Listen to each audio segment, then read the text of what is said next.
In this video, we are going to show you how to add Payoneer payments to Shopify. Now, if you want to add Payoneer as a payment method, it's very simple. All you need to do is, of course, you need to be signed in. And once you are signed in, look towards your lower left corner and click on Settings.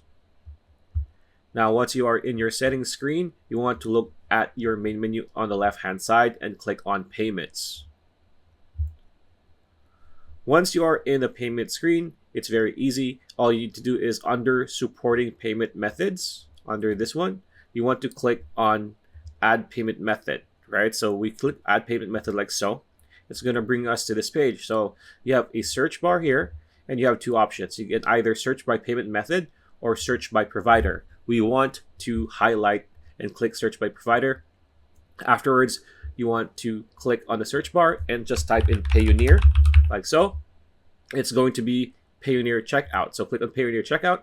After that, click on this again. Wait for it to load. All right, here, all you need to do is click install. After that, you will be good to go. So that's pretty much it. That's the video. Hope you liked it. Like, comment, share, subscribe, ring that bell icon. We'll see you on the next video.